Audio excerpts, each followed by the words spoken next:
2025년 12월 대한민국 외환시장에서 이상한 일이 벌어지고 있습니다. 코스피가 4,000포인트를 넘나들며 상승하는데도 원달러 환율은 1,470원대에서 쉽게 내려오지 않고 있죠. 과거라면 주가가 오르면 환율이 함께 떨어지는 게 자연스러웠습니다. 외국인 자금이 들어오면서 원화 수요가 늘어났으니까요. 그런데 지금은 다릅니다. 마치 시소가 한쪽으로만 기울어진 것처럼 무언가 근본적인 균형이 무너진 겁니다. 문제의 본질을 이해하려면 세 가지 구조적 균열을 봐야 합니다. 첫째, 돈의 가격이 무너졌습니다. 둘째, 돈의 공급이 왜곡됐습니다. 셋째, 돈의 흐름이 역류하기 시작했습니다. 하나씩 살펴보겠습니다. 2025년 12월 현재 미국 기준금리는 3.5에서 3.75%입니다. 한국은 2.5%죠. 표면적으로는 1.25%포인트 차이입니다. 쉽게 말하면 이렇습니다. 미국 은행에 돈을 맡기면 100만 원당 3만 6천 원의 이자를 받는데 한국 은행에 맡기면 2만 7천 원밖에 못 받는 겁니다. 여러분이 수출 대기업 재무 담당자라고 생각해 보세요. 미국에서 물건을 팔아 100억 달러를 벌었습니다. 이걸 원화로 바꿔서 한국 은행에 예금할까요? 아니면 그냥 달러로 갖고 있을까요? 답은 명확합니다. 마치 이자가 낮은 A은행 대신 이자가 높은 B은행을 선택하는 것처럼 당연히 달러로 갖고 있는 게 이득이죠. 이게 바로 돈의 가격 붕괴입니다. 더 심각한 건 기간입니다. 2022년 7월부터 시작된 한미 금리 역전이 2025년 12월 현재 41개월째 계속되고 있습니다. 역대 최장 기록입니다. 과거를 보면 1999년에 21개월, 2005년에 26개월, 2018년에 23개월 역전됐습니다. 최대 역전 폭도 당시엔 1.5%포인트였는데 2022년에서 2023년엔 2.0%포인트까지 벌어졌었죠. 41개월이면 거의 3년 반입니다. 처음엔 곧 나아지겠지 했던 게 이제는 이게 정상이구나로 바뀌는 겁니다. 마치 오래된 습관처럼 기업들은 아예 달러로 자금을 운용하는 걸 기본 전략으로 삼았습니다. 이 정도면 충분히 구조화됐다고 봐야 합니다. 두 번째 균열은 더 충격적입니다. 2022년 1월부터 2025년까지 한국의 시중 통화량이 약 20% 증가했습니다. 여기서 시중 통화량이란 은행과 시중에 풀려있는 돈의 총량을 뜻하는데 전문 용어로 M2라고 부릅니다. 같은 기간 미국의 M2는 3에서 4%밖에 늘지 않았습니다. 한국이 미국보다 약 5배 빠르게 찍어낸 겁니다. 여기서 비율을 하나 들어보겠습니다. 시장에 사과가 100개 있을 때와 500개 있을 때 어느 쪽이 사과값이 쌀까요? 당연히 500개 있을 때죠. 돈도 마찬가지입니다. 돈을 많이 찍어내면 돈의 가치가 떨어집니다. 미국은 사과를 103개로 조금만 늘렸는데 한국은 120개로 훨씬 많이 늘린 겁니다. 그러니 원화 가치가 떨어질 수밖에 없죠. 많은 분들이 오해하십니다. 미국이 달러를 무한정 찍어내서 인플레이션이 왔다고요. 틀린 말은 아닙니다. 2020년에서 2021년 미국이 엄청난 양적 완화를 했죠. 양적 완화란 중앙은행이 시중의 돈을 대량으로 푸는 정책입니다. 쉽게 말하면 돈 호스로 물 뿌리듯 시장에 돈을 쏟아붓는 겁니다. 하지만 2022년부터는 완전히 방향을 바꿨습니다. 연준은 공격적으로 긴축에 나섰고 돈 호스를 거의 잠가버렸습니다. M2 증가율을 3% 수준으로 억제한 거죠. 반면 한국은행은 어땠을까요? 2022년 이후에도 계속 돈을 풀었습니다. 표면적으로는 금리를 올렸지만 실제 통화 공급은 빠르게 늘어났습니다. 왜 그랬을까요? 가계부채 때문입니다. 2025년 3분기 기준 가계부채가 1968조 원입니다. 명목 GDP 대비 약 90%입니다. 이건 마치 연봉 5천만 원인 사람이 빚을 4,500만 원 진 것과 같습니다. 이 빚더미가 폭발하지 않게 하려면 계속 유동성을 공급해야 했던 겁니다. 금리를 급격하게 올리면 가계가 무너지고 부동산 시장이 붕괴하고 금융 시스템이 흔들립니다. 한국은행은 딜레마에 빠졌습니다. 금리를 올려야 환율을 방어할 수 있지만 금리를 올리면 가계가 터집니다. 그래서 절충안을 택했죠. 금리는 조금만 올리고 대신 통화량을 계속 늘리는 겁니다. 이게 무슨 의미일까요? 원화의 구조적 가치 하락입니다. 달러보다 5배 빠르게 돈을 찍으면 원화 가치가 달러 대비 떨어질 수밖에 없습니다. 세 번째 균열은 외환시장 구조 자체의 붕괴입니다. 달러 공급은 사라지고 달러 수요만 폭발하는 상황이 벌어졌습니다. 마치 가뭄에 물이 마르는 저수지처럼 외환 시장에서 달러가 고갈되고 있는 겁니다. 먼저 공급 측면을 봅시다. 한국은 수출 중심 국가입니다. 수출 대기업들이 달러를 벌어오고 이걸 원화로 환전하면 외환 시장에 달러가 공급됩니다. 과거엔 이게 자연스러웠죠. 삼성, 현대가 미국에서 물건 팔아서 달러를 벌면 그걸 원화로 바꿔서 국내에서 쓰는 식이었습니다. 그런데 지금은 다릅니다. 첫째, 금리 역전 때문에 환전할 이유가 없습니다. 앞서 말했듯이 달러로 갖고 있는 게 이득이니까요. 마치 금리가 낮은 통장에서 금리가 높은 통장으로 돈을 옮기지 않는 것과 같습니다. 둘째, 트럼프 행정부의 압박입니다. 미국은 한국 기업들에게 미국에서 번 돈은 미국에 투자하라고 요구하고 있습니다. 연간 200억 달러 규모입니다. 그럼 달러를 원화로 바꿀 필요가 더 없어집니다. 미국에서 벌어서 미국에 쓰면 되니까요. 셋째, 엔화 약세입니다. 2025년 들어 엔화가 1달러당 154엔까지 떨어졌습니다. 2025년 4월엔 140연이었는데 말이죠. 원화와 엔화는 쌍둥이처럼 움직이는 경향이 있습니다. 일본이 초저금리를 유지하면서 엔화가 약세를 보이니 원화도 함께 약세를 보이는 겁니다.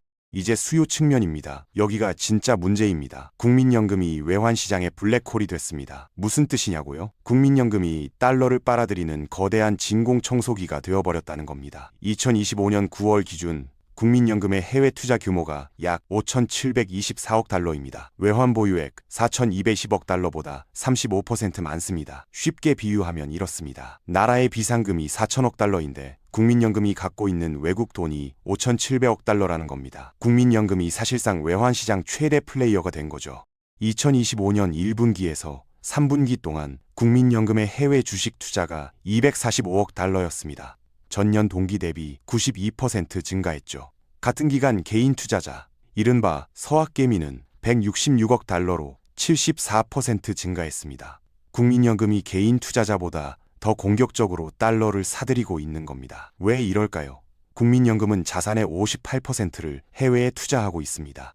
이유는 간단합니다. 2040년 이후 지급 시기가 오면 자산을 팔아야 하는데 한국 자산만 갖고 있다가 그때 팔면 국내 시장이 붕괴할 수 있습니다. 마치 작은 연못에 큰 고래가 있는 격입니다. 고래가 움직이면 연못 전체가 출렁거리죠. 그래서 큰 바다로 나가 글로벌 분산 투자를 하는 겁니다. 문제는 규모입니다. 국민연금 보험료율이 현재 9%에서 13%로 오를 예정입니다. 그럼 달러 수요가 더 늘어납니다. 시장은 이 모든 걸 알고 있습니다. 그래서 환율 상승 압력이 구조화되는 겁니다.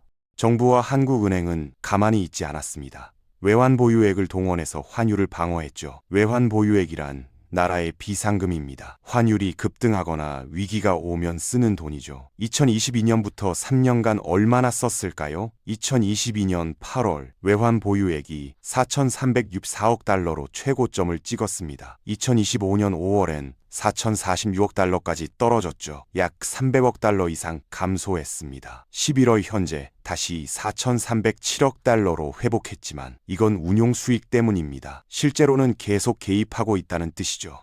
더 정확히 말하면 한국은행이 시장에 직접 개입하는 건 빙산의 일각입니다. 국민연금과의 통화 스와프를 통해서도 간접 개입을 해왔습니다. 통화 스와프란 필요할 때 서로 통화를 빌려주는 약속을 뜻합니다. 마치 이웃끼리 쌀 떨어지면 빌려줄게, 너도 필요하면 빌려줘 하는 것과 비슷합니다. 650억 달러 규모의 스와프입니다. 국민연금이 달러를 살 때 한국은행 외환 보유액에서 빌려 쓰는 방식이죠. 이렇게 하면 시장의 달러 매수 압력이 줄어듭니다. 그런데 이게 미국 재무부에 걸렸습니다. 2025년 상반기 미국 재무부가 이건 환율 조작이다라고 경고했죠. 마치 시험 볼 때 컨닝하다 걸린 것처럼 더 이상 이 방법을 쓸 수 없게 된 겁니다. 정부는 2025년 12월 국민연금과의 스와프를 1년 연장했지만 예전처럼 적극적으로 활용하기는 힘든 상황입니다. 그럼 남은 건 뭘까요? 직접 개입뿐입니다. 하지만 외환 보유액 4,300억 달러 중 즉시 사용 가능한 현금은 964억 달러밖에 안 됩니다. 나머지는 유가증권, 금, 그리고 국제통화기금의 특별 인출권인 SDR 등으로 묶여 있어서 즉시 쓸 수 없죠. 쉽게 말하면 1억 원이 있는데 당장 쓸 수 있는 현금은 600만 원밖에 없는 겁니다. 이창용 총재 임기 동안 실질적으로 연간 약 400억 달러를 써가며 환율을 방어했다는 분석이 있습니다. 어떻게 400억 달러일까요? 외환 보유액은 방치해도 무역 흑자 등으로 연간 약 200억 달러씩 자동으로 쌓입니다. 마치 월급 받는 것처럼 자동으로 들어오는 거죠.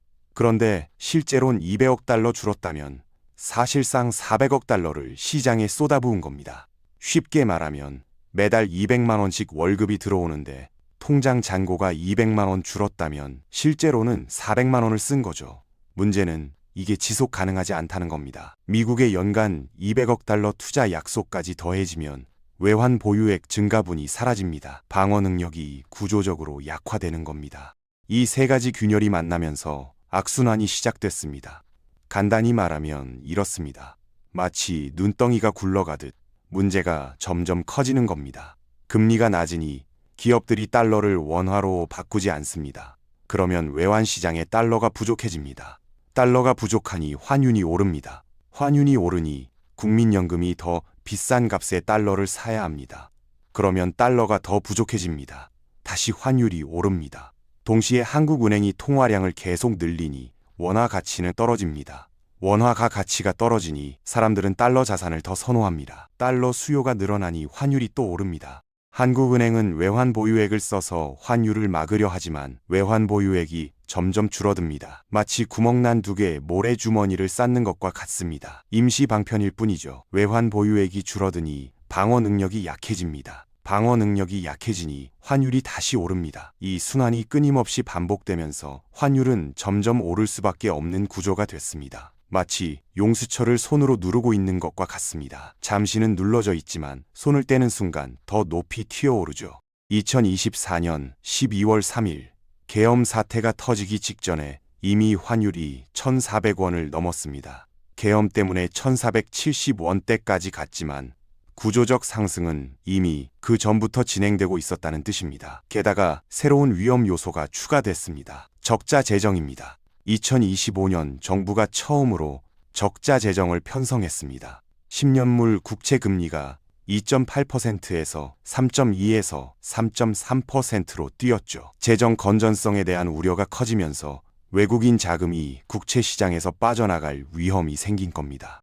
그렇다면 해법은 뭘까요? 근본적 해법은 세 가지입니다. 첫째, 금리 정상화입니다. 한미 금리 차를 좁혀야 합니다. 하지만 이건 쉽지 않습니다. 금리를 올리면 1968조 원의 가계부채가 폭발할 수 있으니까요. 마치 풍선을 계속 불다가 터질까봐 무서운 상황과 같습니다. 그래서 미국이 금리를 내리기를 기다리는 수밖에 없습니다. 2025년 연준이 0.25%포인트 인하하면서 금리차가 1.25%포인트로 좁혀졌습니다. 하지만 연준은 2026년 추가 인하를 소극적으로 전망하고 있습니다. 둘째, 통화량 증가율을 억제해야 합니다. 시중 통화량 증가율을 미국 수준인 3에서 4%로 낮춰야 원화 가치 하락을 막을 수 있습니다. 하지만 이것도 쉽지 않습니다. 유동성을 조이면 부동산 시장과 금융시장이 얼어붙으니까요. 셋째, 국민연금의 해외 투자 속도를 조절해야 합니다. 정부가 2025년 말 기재부, 한은, 복지부, 국민연금 4자 협의체를 만든 이유입니다. 국민연금 뉴 프레임워크를 논의하고 있죠. 수익성을 해치지 않으면서도 외환시장 충격을 줄이는 방안을 찾는 겁니다.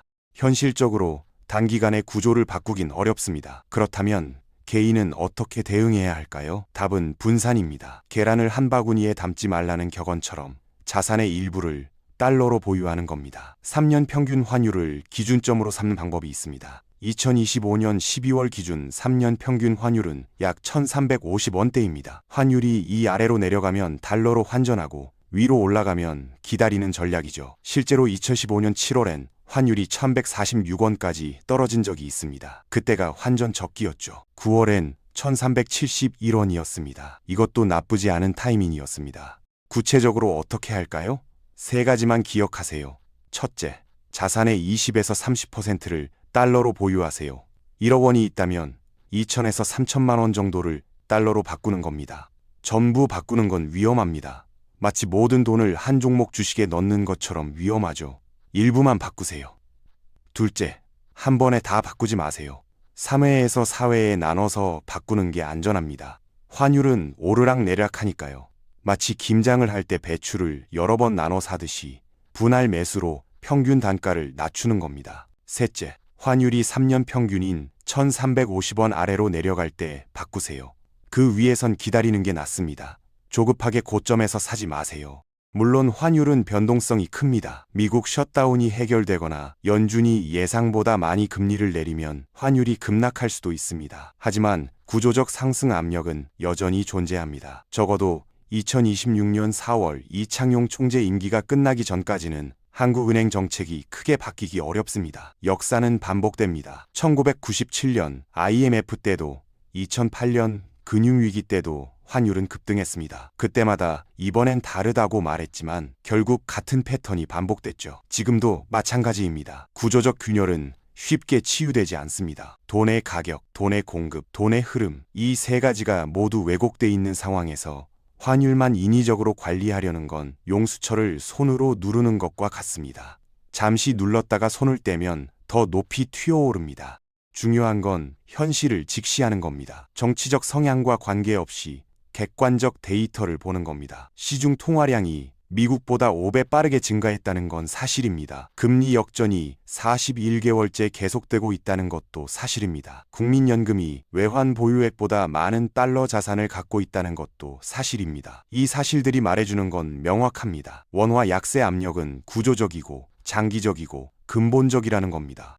그렇다고 절망할 필요는 없습니다. 위기는 준비된 자에게 기회입니다. 마치 우산을 미리 준비한 사람이 비를 피하듯 환율 변동성을 이해하고 자산을 적절히 분산한 사람은 살아남을 뿐만 아니라 더 나은 위치에 설 수 있습니다. 환율이 언제 어떻게 움직일지 정확히 예측할 수는 없습니다. 하지만 구조를 이해하면 방향은 알 수 있습니다. 그리고 방향을 아는 것만으로도 충분합니다. 지금 이 순간 당신은 선택의 기로에 서 있습니다. 구조적 변화를 외면하고 그냥 흘러가는 대로 살 수도 있습니다. 아니면 지금부터라도 준비를 시작할 수 있습니다. 선택은 당신의 몫입니다.